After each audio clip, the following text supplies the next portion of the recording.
This is the biggest Kia ever sold in Australia, with the biggest price tag for a Kia ever seen in Australia. It's the Kia EV9, a fully electric 7-seat SUV, and it has some really impressive elements to it and some things that are very annoying. I'm going to cover them in this review, so please do like and subscribe, and let's get to it.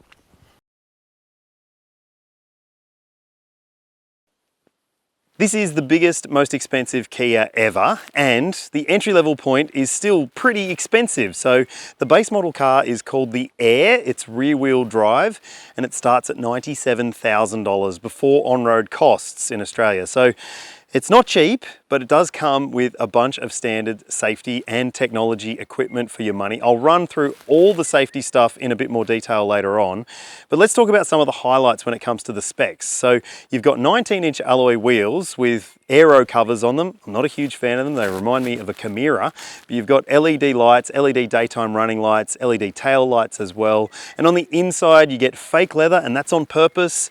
It's an eco leather finish. You've also got a bunch of recycled materials in there as well. Plus you also get heated and cooled front seats, which is really great. And there's a pair of 12.3-inch screens. So one is for your media. You've got Apple CarPlay and Android Auto.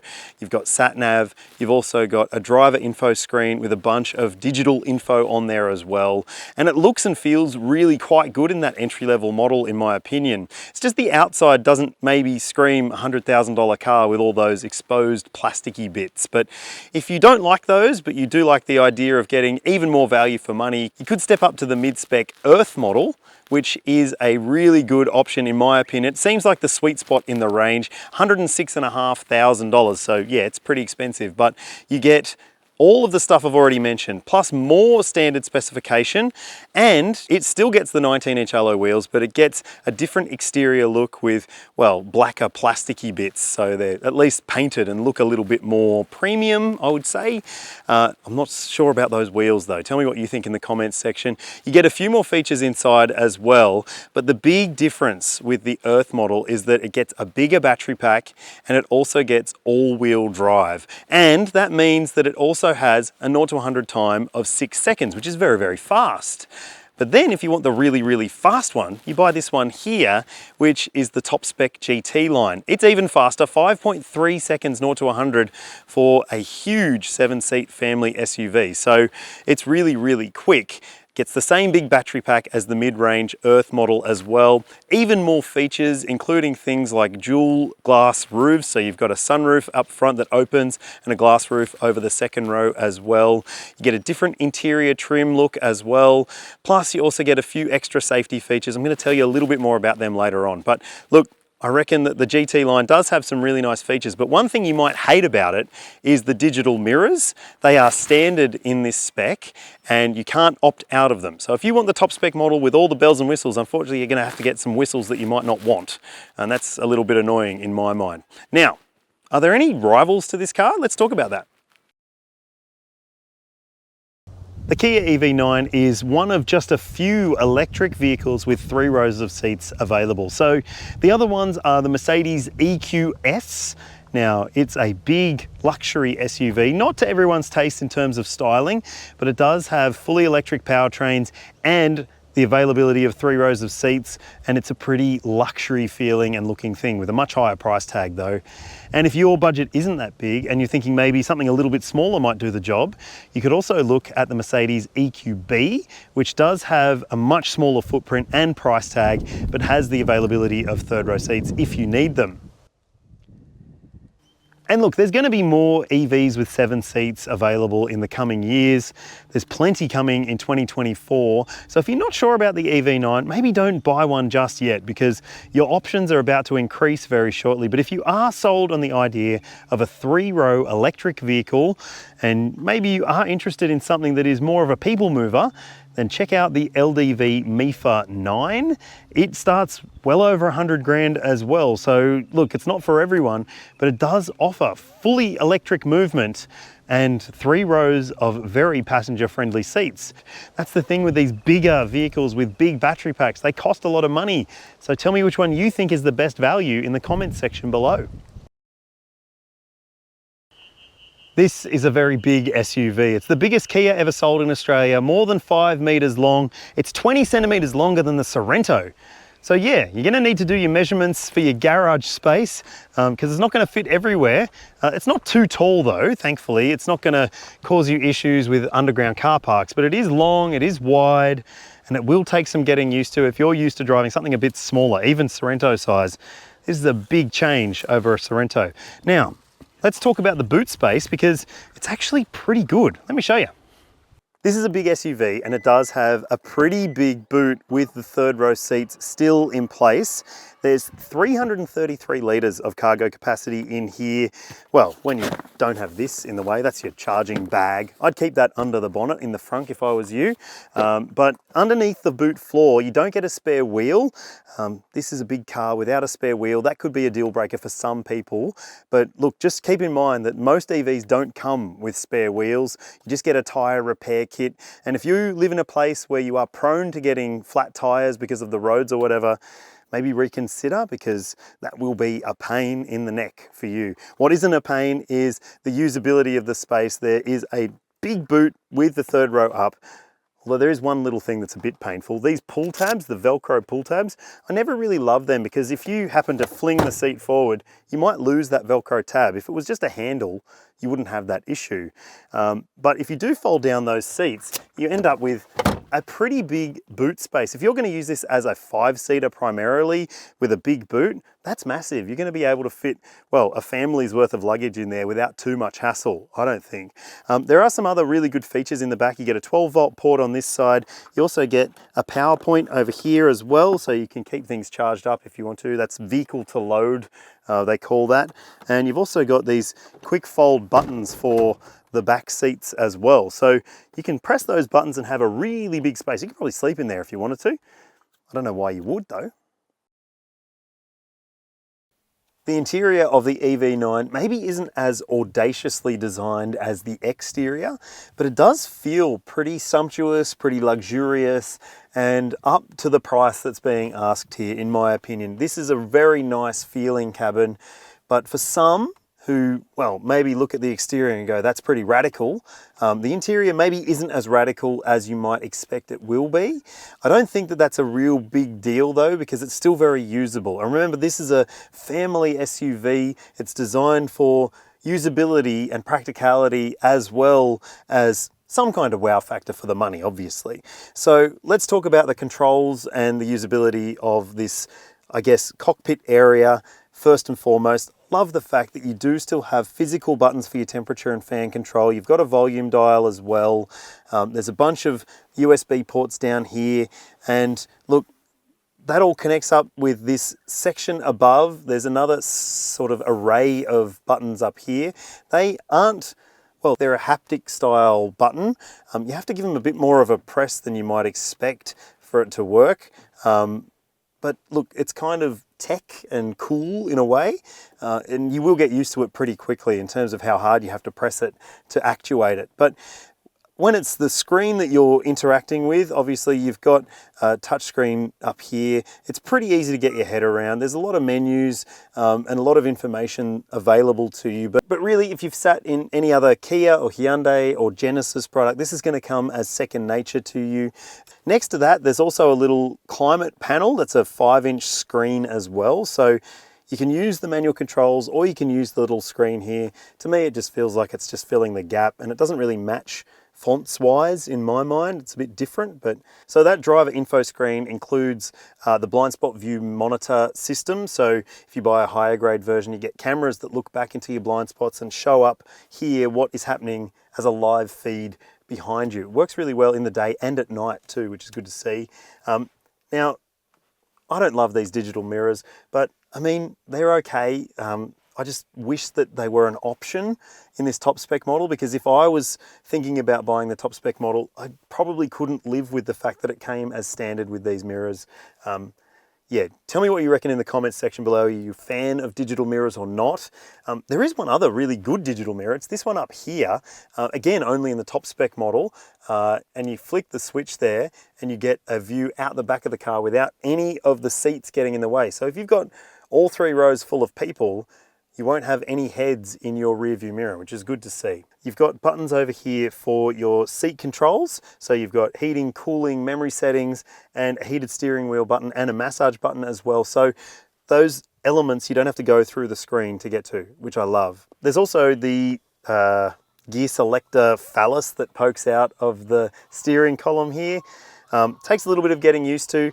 You twist it forward to go forwards, backwards to go backwards. There's a park button on the end, and that's where your start button is too. So there's no shortage of buttons for the controls. I love that. You've also got a couple more buttons down here. You've got a pair of cup holders as well. This covers up too, so if you want to hide something in there, then you can. There's another big storage tray down here as well. There's a wireless phone charger here, and you've got a small covered center console section under here. That's because there's extra storage in the back, which I'll show you in a sec. A couple of cup holders back here as well, which will be for your back seat occupants. And look, practicality, yes, it does it well. Let's check out if the back seat or the second row seat is comfortable though. This seat is set to a more accommodating position right now. This seat is set to my driving position. I'm 182 centimeters or 6 foot. The beauty of it is I can slide this forward so I can allow people in the third row more space if I need to, without having to annoy whoever's driving to move forward a little bit for me. Now, I like the way that this seat adjusts. It's got some really good handy features. I'll show you how it folds in a second, but it is very practical in terms of the space here as well, because you've got a flat floor, so you can fit 3 adults across the back here if you need to, and they will be well catered for as well. You've got a pair of cup holders, as I mentioned. You've got map pockets. You've also got some directional air vents that come out of the ceiling, which they have this really nice technical look to them as well. You've got a control panel up here for your fan, your temperature, that sort of stuff, where the air's going. So it does feel luxurious, and also there's a covered for the glass roof here as well. And that does add some ambience to it. If you want to open it up, let some light in, then you can. We've got it closed now because it's better for lighting for this video. But look, it's very practical, it's very comfortable. Obviously you've got storage as well in the doors, you've got bottle holders. There's also that little storage section in front here in the middle. And when it comes to this center section, you do have a fold down armrest, which is adjustable, which is nice to see.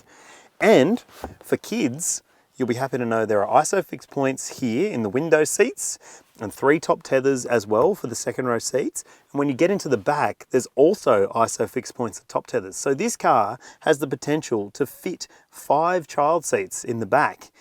So that's pretty amazing. Rightio, so let me show you what it's like to get into the third row of the Kia EV9. Thankfully, it's actually pretty easy because they've reintroduced this very clever function which used to be in the Carnival.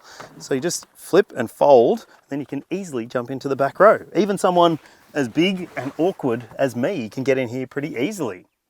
Rightio, so I'll set this seat up so it's in about the position where I could sit comfortably and still be a passenger and a driver. Okay, so yep, that's about right.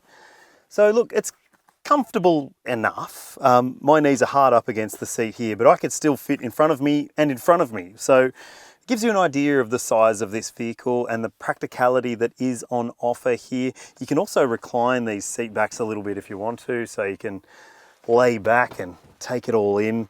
Look, it's a pretty comfortable seat as well. You can fit 2 adults next to each other back here if you need to.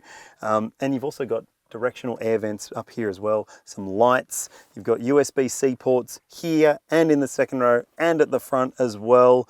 You've got bottle holders here. Now, I do find that the bottle holders are in a bit of a weird spot because you sort of rest your arm where the bottles sit. So they're a bit awkward, but it's hardly going to be a deal breaker, honestly. Yeah, look, practical enough, definitely. Very practical, I would say.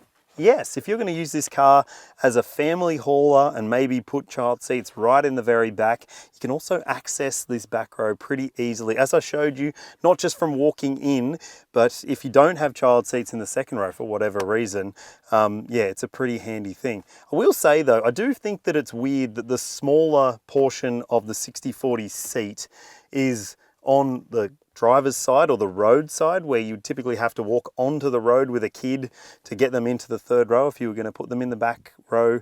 I just find that a bit strange. I would prefer that it would be on this side so you could get them in more safely from the curb, at least in Australia. But hey, you let me know what you think in the comments. As I mentioned earlier, there are two different powertrains available in the EV9. The entry-level Air comes with a single motor setup. It's a rear-wheel drive electric motor, and it's got a single-speed transmission. You'll see the power and torque figures on your screen. They aren't huge for a 2.3-ton SUV, but it's not too bad in terms of the actual performance that you get out of that powertrain. Then you step up to the all-wheel drive models, which have, you guessed it, a motor at the front axle and at the rear axle as well.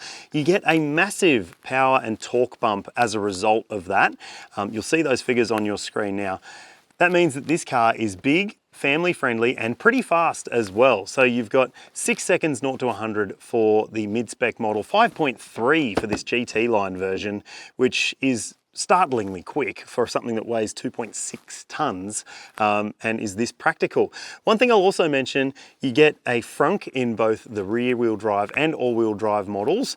It's bigger in the rear-wheel drive model because you don't have an electric motor at the front axle, so you get a little bit more storage and a little bit more space to play with for your cables or whatever you want to put in there.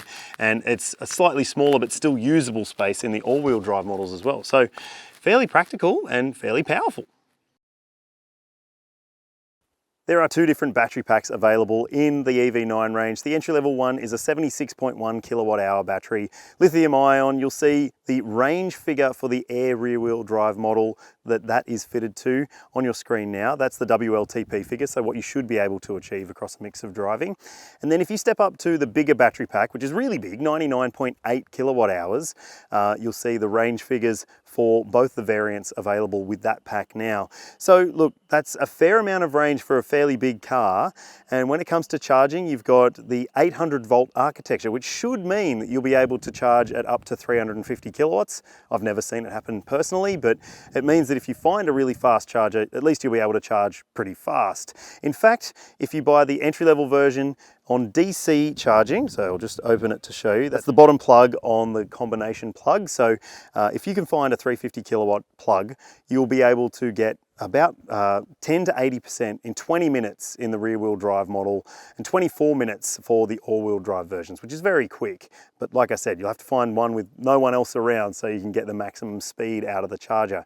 If you're going to charge at home, like most people, you're going to look at about 7 hours from 10 to 100% in the entry-level versions and 9 hours from 10 to 100%. But that's only if you have 3-phase power at home, because it's a maximum 10.5 kilowatt AC charge rate. On 7 kilowatt, it's going to take, well, a fair bit longer than that. So I'm just going to start off this drive experience how I start every time when I drive the Kia EV9. Hold down the star button, which is a favorites menu setup, and turn off the driver attention warning, which is this little camera here that reads your eye movements and will tell you if you're distracted. And then there's the speed limit system as well, which I turn off, which just annoys me. It's really, really frustrating. Look, that's 15 seconds of my life I'm never going to get back. And if you buy this car and you want to turn that stuff off too, just think about how many moments you will miss in your life because of that annoying technology. Anyway, let's go for a drive. This isn't the sort of driving that I usually do when I'm on a test drive. This is part of the Kia launch drive of the EV9 as part of its launch in Australia. And look, this, you know, you're not going to be driving past beautiful vistas and on lovely twisty roads all the time. But if you do, you're going to enjoy the GT line or the Earth grade, I reckon, because the all-wheel drive traction available here, and you've got really good grip from the tires as well. That just makes for a really enjoyable drive experience. This is a quick, big family car, way quicker than you probably ever really need, in fact. But if you are the sort of person who likes making their kids feel sick, then you're going to get your thrills out of this car, I'm telling you. This car has had the Kia Australia specific ride and handling tune done to it, so it has tuned steering, tuned suspension to suit our roads and our requirements and our tastes as Aussies, because we're a special bunch. And so, look, it does drive really well. It's got a beautiful balance to it. For such a big vehicle, it does feel pretty trustworthy in terms of the way that it drives, and also the responsiveness of the steering, the ride control. It is a little bit firm, but I actually like that. I feel like it's got a good connected feel to the road surface, and that's in urban situations or in dreamy roads like this where there's lots of corners and a few bumps as well, so you can really feel the car moving. But look, I reckon it does nail the brief when it comes to the driving enjoyment, but also comfort factor. So I traveled in this car with a couple of other people at one stage during the launch, and yeah, it was comfy. It's a pretty cruisy, easygoing and livable family style SUV. So remember, this is a huge SUV, but it doesn't feel like a really large car to drive. I think that's the beauty of the ride and handling tune here. It does feel a little bit more light and nimble than you'll probably think it should. Remember, this top spec one's 2.6 tons. So it's a big, heavy mama of a car, but it doesn't feel it, which is great. So look, rest assured, if you've got a big crew, they're all going to be pretty comfy in this car. Look, it's also really quiet, and I love that about it. So there's not too much road noise intrusion, even in this version with the 21-inch wheels and the slightly lower profile tires. It does sort of cosset you and, you know, remove you from the noisiness of the road surface below. Look, you can hear it a little bit, but it's not too bad. It's certainly quieter than some other SUVs with big wheels and tires that are very thin that I've driven in the past on roads like this, but yeah, it's pretty good. Another system you might want to turn off when you drive this car is the lane keeping system. It's just a button you hold down on the steering wheel, and it's a little bit intrusive. It's better than some other Kia or Hyundai or Genesis products I've driven in the past, but it's still something that you might want to turn off because it does interrupt the drive. And I think that's the thing that I keep coming back to with this technology implementation from some brands. Look, it's one thing to achieve a 5-star rating for safety stuff, but it's another thing to make a car less likable to live with or to want to buy. So yeah, I think that's a delicate balancing act for some brands these days. The overwhelming feeling that I get from this car is that it does feel like a $100,000 car to drive. It's very, very good. In fact, it's better than some cars that cost twice as much from luxury brands that maybe focus more on the bling than focusing on the thing and how it drives. So yeah, this is a very impressive family SUV, although, like I said, that safety stuff could be a deal breaker. On your screen now, you'll see the official energy consumption. That's the WLTP stated figure for the Air rear-wheel drive model of this car. And now I'll show you the all-wheel drive figures. So they are higher, as you would expect. All-wheel drive, an additional motor, a bigger battery, heavier car. You end up with a less efficient EV. Now, if you're wondering what I've seen across this launch drive, which was mainly open road, flowing roads, rural roads, a bit of twisty stuff, you'll see that on your screen now. But if you do more urban stuff like I'm doing right at this point in time, I reckon you're gonna see a slightly better number than that, because you'll be relying on the regenerative braking system to do its job a little bit more. So yeah, I reckon this could end up being a far more efficient family SUV than you might expect, considering its size, its weight, and the practicality on offer here. Could be a real winner for you. At the time I'm filming this, there is no ANCAP or Euro ANCAP rating for the Kia EV9, but the brand is working towards a 5-star rating, which means that it comes with a bunch of standard safety technology and equipment, but also some really annoying stuff. But there are some other really good safety technologies fitted to the range, including autonomous emergency braking with pedestrian and cyclist and junction detection. There's lane keeping assistance, blind spot monitoring, rear cross traffic alert, and a parking sensor system with front and rear parking sensors, a reversing camera. But honestly, I think Kia has sort of misread the room a little bit in terms of camera systems. You don't get a surround view camera on the base model car. This is a big, heavy, family-focused car. It should come with a surround view camera for family's sake. I mean, We've all seen those stories. No one wants that to happen to their family, so it should be standard in my opinion. You do get it on the mid-spec model and above, and you also get some other technologies on the mid-spec and above, including an auto braking system which can detect obstacles or maybe even people when you're parking and stop the car for you. Again, that sort of stuff should be standard, I reckon. I know there's a lot of other safety technology fitted, but hey, I still think that they could do better when it comes to fitting the safety equipment across the entire range. Just like all other Kia models, you get a 7-year unlimited kilometre warranty for the EV9, and the battery warranty is 7 years or 150,000 kilometres. That's to 65% battery life, which is a little bit lower than some other EVs out there. Now, when it comes to roadside assist, you also get 7 years included, and there's also a cap price servicing plan available for this vehicle. Service intervals are 12 months and 15,000 Ks, which is a bit more regular than some other EVs, but the service pricing is pretty impressive. There are 3 different packs you can choose, prepaid packs only, 3 years, 5 years or 7 years, prices on your screen now. All of them are pretty attractively priced, and it sort of does sweeten the deal a little bit when it comes to the ownership aspect of this vehicle. So there you have it, the Kia EV9. Technically a very impressive, large, family-friendly SUVs. 3 rows of accommodation, there's plenty of features, lots of technology, big battery tech, heaps of power and torque, good performance, but there are some elements of it that are very annoying. Those safety systems that you have to turn off every time if you want to have an uninterrupted drive, well, they could get on your nerves. If you're going to go and test drive one of these, I recommend that you just replicate a real life scenario, duck into the shops and come back out, go to the cafe, come back out, jump in the car and see if you can live with the systems on all the time, because I don't think I could. But let me know what you think in the comments section. Is safety stuff getting in the way of a good drive? In my opinion, it is. So, controversy corner? Maybe I should start a new segment. All right, thanks for watching, and if you haven't already, please do like and subscribe, and I'll see you in the next one.